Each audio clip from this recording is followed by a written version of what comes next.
Ini adalah mekanisme gempa yang diakibatkan oleh sesar naik busur belakang Flores ya, dan gempa 7,7. Jadi di belakang busur Flores ini ada potensi gempa dengan maksimum 7,8, 7,9. Hari ini sudah rilis 7,7. Jadi dari sejarah yang ada, itu pernah terjadi tahun 1992, itu dengan magnitudo 7,5, ini juga sangat luar biasa kerusakannya waktu itu. Jadi ini sudah hampir 30 tahun terjadi lagi. Jadi nanti kita akan terus monitor aktivitas gempa susulan. Jadi nanti BMKG akan terus monitor aktivitas gempa susulannya dan akan terus menyampaikan ke masyarakat. Dan tentunya tadi sudah disampaikan, kita sudah akhiri, tapi tentunya kita akan terus memonitor aktivitas tinggi muka air laut yang akan tercatat di stasiun-stasiun TTIP kita. Terima kasih. Oke, baik Pak Wijayanto. Jadi BMKG terus memonitor perkembangan informasi gempa bumi dan tsunami yang terjadi pada pagi hari ini. Baik, mungkin dari Bu Teguh Rahayu selaku Direktur Pusat Seismologi Teknik terkait bagaimana nanti potensi di wilayah tersebut pada kedepannya, Ibu. Kami persilakan. Baik, terima kasih. Saya sampaikan di sini berdasarkan monitoring dari koordinator BMKG di NTT, Stasiun Geofisika Kupang, yang sudah berkoordinasi dengan BPBD setempat, bahwa sementara ada laporan kerusakan. Yang pertama adalah kategori kerusakan sedang hingga berat. Ada beberapa bagian tembok rumah sederhana roboh, yaitu di wilayah Maumere, kemudian Manggarai Berat, dan juga Labuan Bajo, sekitar 4 sampai dengan 5 mmi. Kemudian yang kedua, kategori kerusakan sedang di Pelabuhan Maumere dan Kutai Jayakarta Bajo dengan sekitaran 6 sampai dengan 7 mmi. Kemudian BMKG akan melakukan survei ke lokasi terdampak dimulai hari ini oleh Stasiun Geofisika Kupang, dan nanti jika ada update atau berita terkini akan segera kita sampaikan. Terima kasih.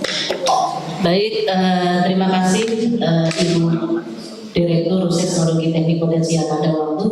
Mungkin ada tambahan dari Ibu Weniza selaku Ketua Tim, sudah cukup. Dan untuk update kerusakan kami persilakan Pak, perkembangan dari monitor BNPB dengan berkoordinasi dengan pemerintah daerah setempat bagaimana Bapak, karena ini menjadi pertanyaan masyarakat setelah terjadinya gempa bumi berpotensi tsunami di pagi hari. Kami persilakan kepada Bapak PLT Kepala Pusat Data Informasi BNPB Bencana, kami persilakan Pak. Terima kasih Ibu, Ibu Deputi yang kami hormati dan rekan-rekan pejabat di lingkungan BMKG. Kami terima kasih buat konferensi pers ini. Kami mungkin hanya menambahkan beberapa hal. Yang pertama adalah bahwa prioritas BNPB saat ini adalah memastikan keselamatan masyarakat dan tentu mencegah korban tambahan akibat gempa tsunami maupun gempa susulan dan bahaya ikutan. Kami menyampaikan melalui media ini bahwa masyarakat tetap tenang tadi, apalagi Ibu Deputi saat ini sebelum nanti benar-benar nanti ada peringatan lain dari BMKG, dan juga kami menyampaikan himbauan agar masyarakat jangan dulu memasuki gedung, terutama gedung-gedung yang sudah melakukan yang sudah retak, karena ini berpotensi bahaya ketika ada gempa susulan. BNPB kami tetap memantau dan melakukan integrasi informasi dengan BMKG, BPBD, pemerintah daerah, serta unsur terkait untuk mendapatkan gambaran dampak yang terus kami verifikasi. Hingga saat ini kaji cepat sudah dilakukan, sehingga jumlah korban, kerusakan, dan kondisi fasilitas kesehatan maupun gedung-gedung yang lain akan kami sampaikan nanti begitu kami mendapatkan informasi dari tingkat bawah. Itu mungkin dari kami, sedikit tambahan dari informasi yang sudah disampaikan oleh dari BMKG. Saya kembalikan ke moderator. Terima kasih. Oke, terima kasih Bapak BLT Kepala Pusat Data Informasi dan Komunikasi Kebencanaan Bapak Berton. Jadi teman-teman BNPB terus memonitor dan update kerusakan ya Bapak. Kami mengucapkan terima kasih atas dukungan BNPB dan beserta jajarannya, karena gempa ini berpotensi tsunami yang menyebabkan terjadinya beberapa kerusakan ya Ibu Deputi Bidang Geofisika. Mungkin dari teman-teman daerah Kepala UPT dan Kepala Balai Besar Wilayah, karena di BMKG juga terdapat beberapa stasiun UPT dan Balai Besar. Kami persilakan teman-teman di daerah bagaimana langkah-langkah selanjutnya. Sembari menunggu paralel pertanyaan di KG Pusat. Ya, silakan. Dari mana medianya? Saya juga dari TV1, izin apakah dari BMKG ini mencatat atau memperkirakan ke depannya akan terjadi arus lagi atau gelombang susulan dalam waktu dekat? Oke, silakan Ibu di bidang geofisika.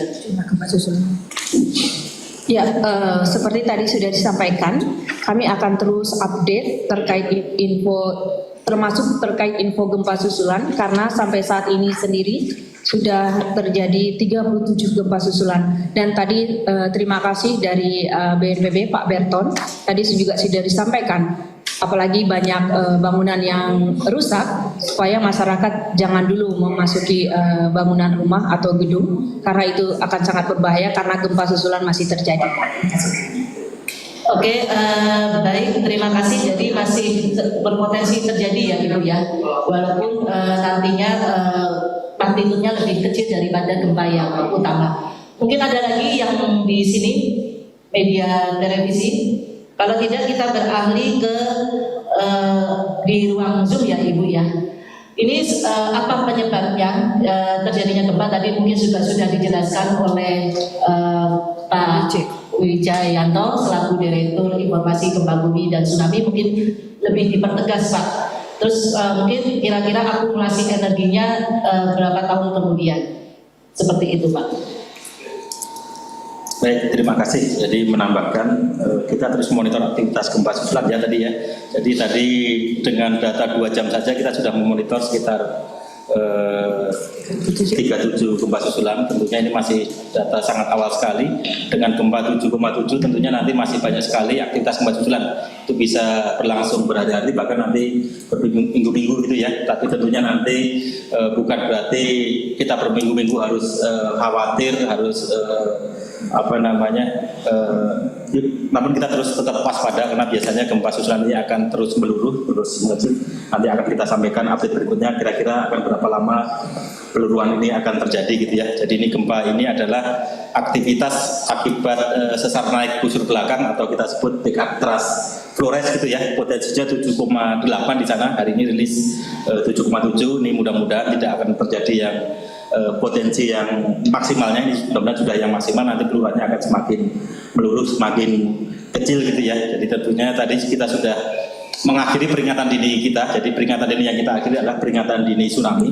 Jadi kita anggap semua hasil catatan kita sudah tidak ada tsunami atau tinggi tsunami yang membahayakan. Jadi kita sudah akhiri. Jadi mungkin masyarakat yang tinggal di wilayah pantai, nelayan dan lainnya itu sudah bisa beraktivitas normal kembali. Namun tentunya akibat gempanya sendiri kita terus memonitor. Tadi sudah disampaikan juga masyarakat harus tetap waspada karena susulan masih bisa berlangsung.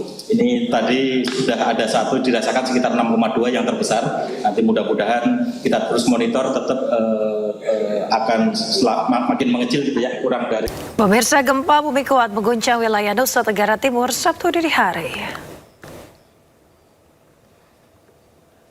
BMKG memutakhirkan kekuatan gempa menjadi magnitudo 7,7 dengan pusat berada di 30 km timur Laut Embai, Nagekeo pada kedalaman 15 km.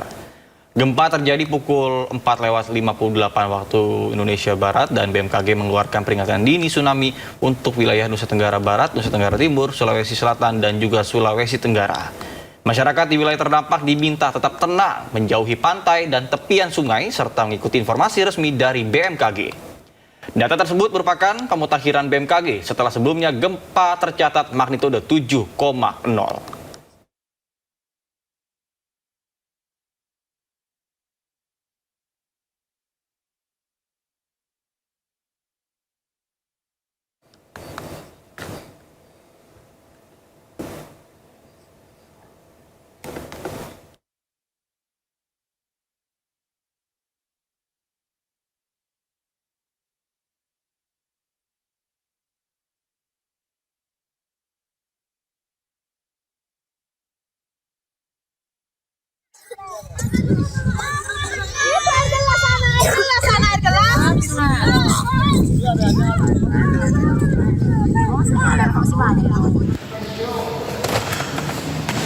Izin melaporkan kondisi gereja Paroki Borong.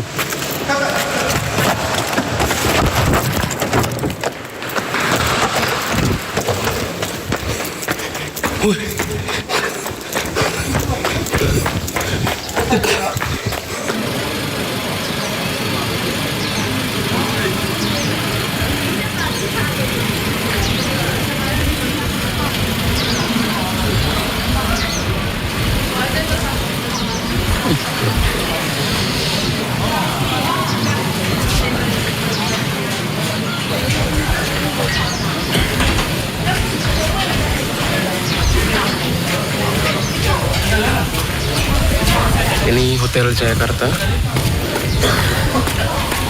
Kira-kira 10 menit yang lalu terjadi gempa yang sangat besar. Hotel Jayakarta bisa sehancur ini. Semua tamu udah pada keluar. Lagi di halaman depan.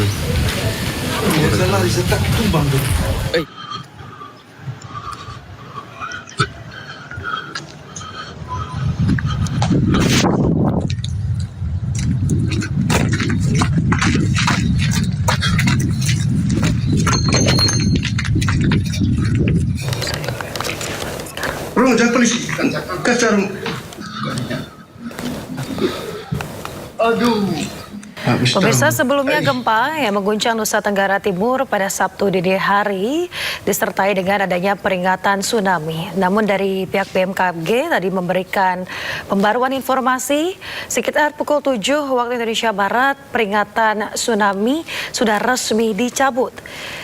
Dan situasi terkini di layar televisi adalah kondisi pasca gempa di wilayah Nagekeo, Nusa Tenggara Timur.